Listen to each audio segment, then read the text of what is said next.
If function குடுத்தீங்கனாவே நமக்கு logical test 1 value if true அந்த மாரி நமக்கான ஆர்குமெண்ட்ஸ் வருது. இதுல வந்து பாத்தீங்கன்னா நமக்கு 127 லாஜிக்கல் டெஸ்ட்ட குடுத்துக்கலாம். சோ என்னன்னா ஃபர்ஸ்ட் கிரைட்டீரியா என்ன? நமக்கு average mark greater than or equal to 90. So 90 and above இருந்துச்சுன்னா நமக்கான வேல்யூ என்ன வரணும்? ஏன்ற கிரேட் வரணும். சோ அத டபுள் கோட் குடுத்து உள்ள குடுத்துருங்க. அடுத்தது இரண்டாவது லாஜிக்கல் டெஸ்ட் என்ன? I3 அதாவது நமக்கு average mark greater than or equal to 80. 80 and above இருந்துச்சுன்னா நமக்கு Bன்ற கிரேட் வரணும்.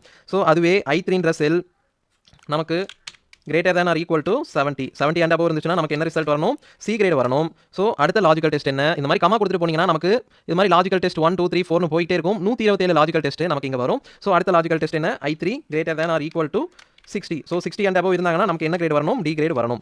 சோ அடுத்தது பாத்தீங்கன்னா 60க்கு கீழ இருந்தாங்கன்னா நமக்கு என்ன கிரேட் வரணும்னா F ன்ற கிரேட் வரணும். சோ ஜஸ்ட் நீங்க என்ன பண்ணுங்க? அதே மாதிரி I3 ரெஃபரன்ஸ் கொடுத்துங்க. ரெஃபரன்ஸ் கொடுத்துட்டு இங்க less than 60. ஸோ 60க்கு கீழே இருந்தாங்கன்னா நமக்கு என்ன ரிசல்ட் வரணும்னா எஃப்ன்ற கிரேட் வரணும். ஸோ அதையும் கொடுத்து பிராக்கெட்டை க்ளோஸ் பண்ணி என்ட்ரி கொடுத்தீங்கன்னா ஆட்டோமேட்டிக்காக நமக்கான கிரேட் எல்லாமே வந்துருச்சு.